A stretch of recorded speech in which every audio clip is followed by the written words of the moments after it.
एक गांव में एक महात्मा रहते थे जिनका नाम महर्षि आनंद था। महर्षि के आश्रम में काफी शिष्य ज्ञान लिया करते थे। वहां पर अनेक विषयों की शिक्षा दी जाती थी। वे सभी को ज्ञान और शिक्षा प्रदान करते थे।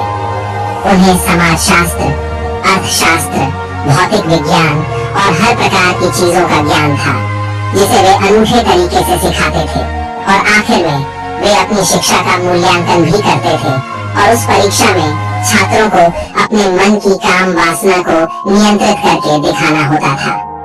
जब इस बार सारी शिक्षा पूरी हुई, तब महात्मा ने अपने एक शिष्य अर्जुन को राजा के महल में भेजा ताकि वह वहां कुछ समय बिताकर भौतिक सुखों को देखे और समझे कि जीवन कैसे चलता है और किन चीजों पर काबू रखना आवश्यक होता है।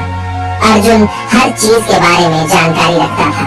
वह बहुत ज्ञानी और विद्वान बन चुका था। उसे अर्थशास्त्र, समाजशास्त्र, भूगोल, भौतिक शास्त्र, हर चीज की जानकारी थी। लेकिन अब उसकी शिक्षा बहुत खास थी, इसलिए महात्मा ने उसे वहां भेजा। अगले दिन अर्जुन राजमहल में गया और कहा, मुझे गुरुदेव ने भेजा है।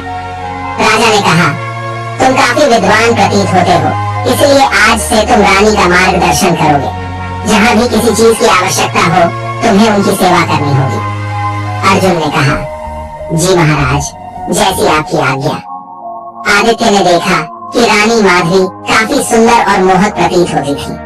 उनका गोरा बदन, काले घने बाल, पतली कमर और उनका यौवन देखकर उसका मन हर्षित और कामुक हो गया। उसे समझ नहीं आ रहा था कि उसके साथ क्या हो रहा है और क्यों उसे रानी के प्रति इतना आकर्षण हो रहा है। वह तो ज्ञानी था, उसे सब पता था। एक बार राजा और रानी महल में आए और राजा ने कहा, मैं कुछ दिनों के लिए शिकार करने जंगल जा रहा हूँ, इसलिए तुम्हें रानी का विशेष ख्याल रखना है और उन्हें किसी भी चीज की कमी नहीं होने देनी है।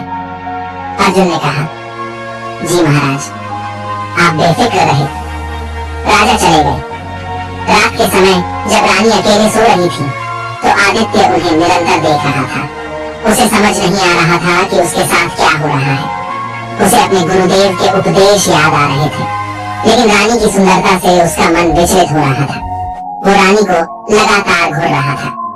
उनका गोरा बदन, काले घने बाल, पतली कमर और उनका यौवन देखकर उसका मन सोच रहा था कि रानी कितनी सुंदर है, लेकिन उसकी आत्मा एक गहरे संकट में थी। काम वासना की तीव्रता उसे लगातार परेशान कर रही थी। उसे यह समझ नहीं आ रहा था कि कैसे वह इस भावना को नियंत्रित करे।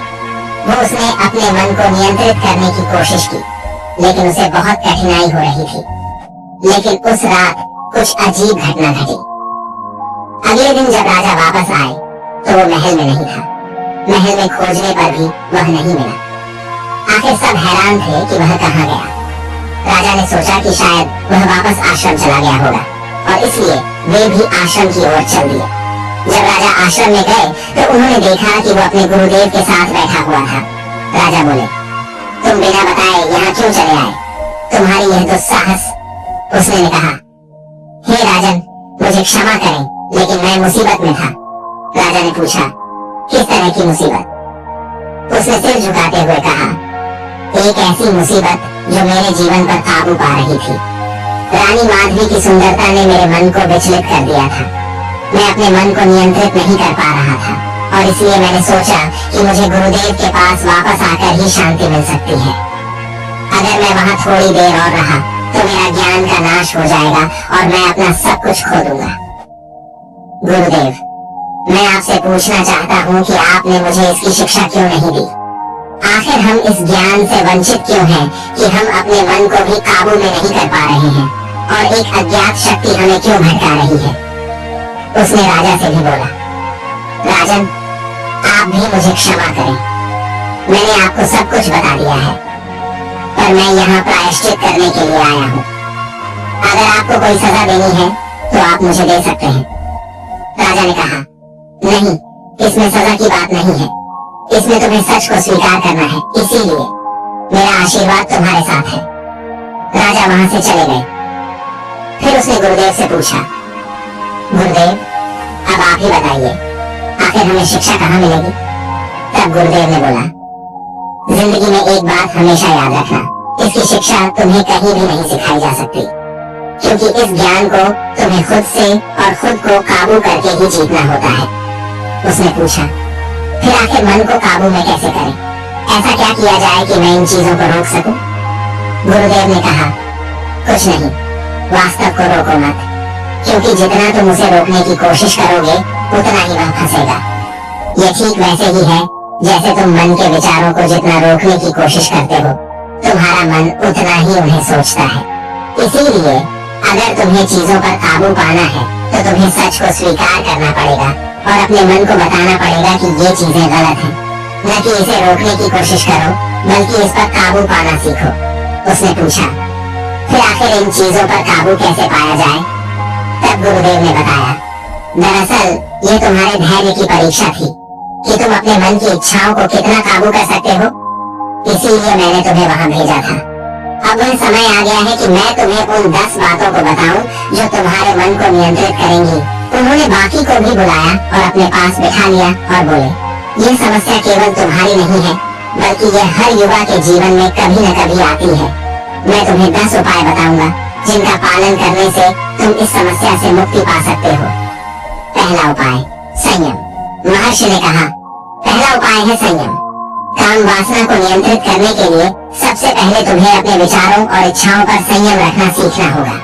जब भी तुम्हारे मन में कामुक विचार आए, उसे दूसरी ओर मोड़ने का प्रयास करो। ध्यान, योग और प्राणायाम का अभ्यास करो। दूसरा उपाय, सत्संग। महर्षि ने आगे कहा, दूसरा उपाय है सत्संग। अच्छे और धार्मिक लोगों के संगति में रहो। उनके साथ समय बिताने से तुम्हारे मन में शांति और स्थिरता आएगी और कामुक विचार दूर होंगे। खुद से वार्तालाप यानी अपने विचारों और भावनाओं के साथ संवाद करना और उन्हें समझने का प्रयास करना। यह एक महत्वपूर्ण अभ्यास है जो मानसिक स्वास्थ्य और सामाजिक संबंधों को मजबूत बनाने में मदद कर सकता है। तीसरा उपाय, सद्ग्रंथों का अध्ययन। महर्षि ने बताया, तीसरा उपाय है सद्ग्रंथों का अध्ययन। भगवद गीता, रामायण, महाभारत जैसे ग्रंथों का नियमित अध्ययन करो। ये ग्रंथ तुम्हें जीवन के उच्चतम आदर्शों की ओर प्रेरित करेंगे और कामुक विचारों से दूर रखेंगे। चौथा उपाय, नित्य ध्यान। चौथा उपाय है नित्य ध्यान। ध्यान करने से मन शांत और स्थिर होता है। प्रतिदिन कुछ समय ध्यान में बिताओ, इससे तुम्हारे विचार शुद्ध होंगे और कामुकता की भावना कमजोर पड़ेगी। महर्षि ने समझाया। पांचवा उपाय, शारीरिक परिश्रम। महर्षि ने कहा, पांचवा उपाय है शारीरिक परिश्रम। शरीर को सक्रिय और स्वस्थ रखने के लिए प्रतिदिन व्यायाम करो। शारीरिक परिश्रम से शरीर में ऊर्जा का प्रवाह सही दिशा में होता है और अनावश्यक इच्छाओं पर नियंत्रण होता है। छठा उपाय, नियमित आहार। छठा उपाय है नियमित आहार। सही समय पर संतुलित आहार लो। अत्यधिक मसालेदार और उत्तेजक भोजन से बचो। स्वस्थ आहार तुम्हारे शरीर और मन दोनों को संतुलित रखेगा। महर्षि ने कहा। सातवां उपाय, सेवा भाव। महर्षि ने बताया, सातवां उपाय है सेवा भाव। दूसरों की सेवा करने से मन में संतोष और सुख की भावना आती है। सेवा भाव तुम्हारे मन को उच्च आदर्शों की ओर ले जाएगा और कामुकता की भावना कम होगी। आठवां उपाय, आत्मसंयम। महर्षि ने कहा, आठवां उपाय है आत्मसंयम। आत्मसंयम का अभ्यास करो। अपनी इंद्रियों को नियंत्रित रखो और उन्हें अनावश्यक रूप से भटकने मत दो। इससे तुम्हारी इच्छाएं नियंत्रित रहेंगी। नौवां उपाय, ईश्वर भक्ति। नौवां उपाय है ईश्वर भक्ति। नियमित रूप से भगवान का स्मरण करो, उनकी आराधना करो। भक्ति से मन की शुद्धि होती है और कामुकता की भावना कम होती है। महर्षि ने समझाया। 10वां उपाय, स्वाध्याय। महर्षि ने कहा, 10वां और अंतिम उपाय है स्वाध्याय। स्वयं के मन और विचारों का अध्ययन करो। अपनी कमजोरियों और ताकतों को पहचानो और सुधारने का प्रयास करो। आत्मनिरीक्षण से तुम्हारे विचार शुद्ध होंगे और कामुकता की भावना नियंत्रित होगी। अर्जुन ने महर्षि आनंद द्वारा बताए गए सभी उपायों को अपने जीवन में अपनाना शुरू किया। कुछ समय बाद उसने महसूस किया कि उसकी कामुकता की भावना धीरे धीरे कम हो रही है और उसके जीवन में एक नया आत्मविश्वास और शांति आ रही है। अर्जुन ने महर्षि आनंद के पास वापस जाकर उन्हें धन्यवाद दिया और कहा, महर्षि जी, आपके द्वारा बताए गए उपायों ने मेरे जीवन में एक नया प्रकाश फैलाया है। अब मैं अपने जीवन को एक नए दृष्टिकोण से देख रहा हूँ और पहले से कहीं अधिक शांत और संतुष्ट हूँ। महर्षि आनंद ने मुस्कुराते हुए कहा, अर्जुन, जीवन में हर समस्या का समाधान होता है, बस हमें उसे सही दिशा में ढूंढने की आवश्यकता होती है। तुम्हारे जैसे युवा ही समाज का भविष्य है और तुम्हारा आत्म संयम और धैर्य समाज के लिए प्रेरणा बनेगा। अर्जुन ने महर्षि आनंद के चरणों में नमन किया और एक नए जीवन की शुरुआत की। बाकी अगर ये कहानी आपको अच्छी लगी हो तो इस वीडियो को लाइक करें और ऐसी और कहानी सुनने के लिए डे इंस्पायर्ड यूट्यूब चैनल को सब्सक्राइब करें। तब तक मिलते हैं हम आपसे ऐसी ही एक और प्रेरणादायक कहानी के साथ अगले दिन। धन्यवाद।